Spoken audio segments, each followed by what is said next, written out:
Aruba, for example, we have, they have some IP addresses from Aaron, they have some from Lactic, and they also have some from RIPE NCC. So historically, there has been some decisions has been taken at that particular time why it is the way it is. For the time being, they will continue to use all these three addresses in order for their equipment to work. Else they need to change all this equipment. So we did agree with them, for the time being, you guys can continue to use this. And when you're going to move on to a new application or you're going to upgrade to other systems, of course, then we would like to urge you to utilize, in this particular case, LACNIC's IP addresses. So there is no any problem with that, because we are looking at the end users as well.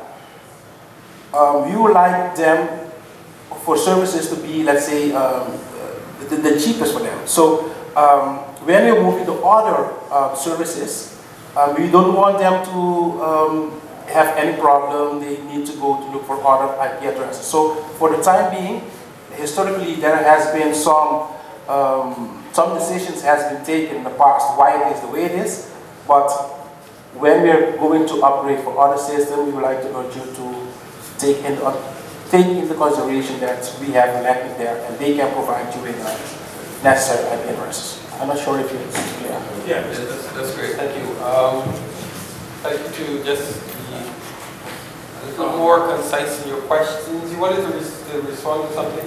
I was curious if you were talking about ISPs. That's what you're... Yeah, ISPs, allocating members across borders. Because you mentioned IP addresses, so that's why. Yeah. 90% sure. Okay, we have a question. Please just identify yourself. Yes, my name is Joel Dekaya.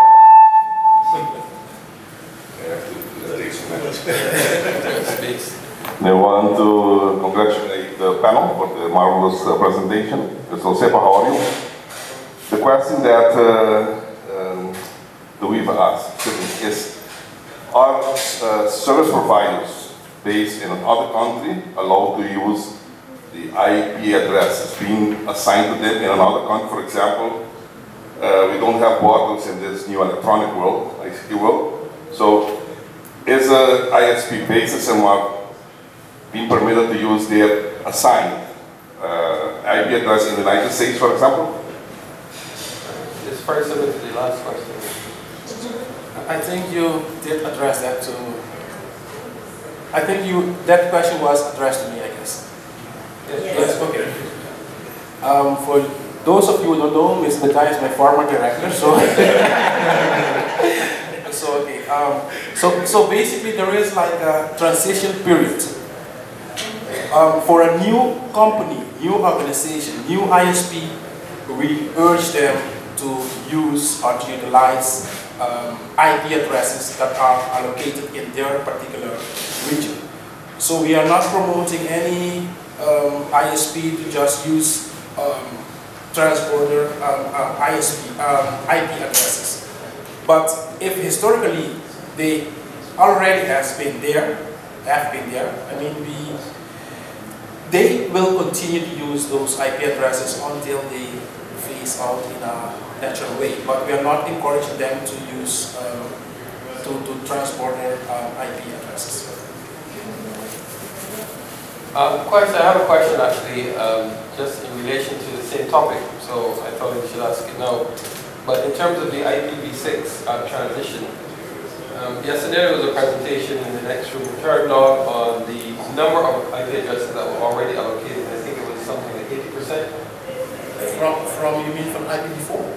Yeah, IPv4. Was it 8%? More than 80%. More than 80%. 90. No, I mean in terms of usable IPs, not the ones that are not usable. In terms of those that which are usable, the allocation is 86%, exactly. But there were no statistics on IPs actually being used. In other words, we know that there are a number of corporations that have thousands of IPs which are, in fact, not really being used. They're just holding on to them. Is there any policy on that particular issue to help alleviate the transition? Yes, there is a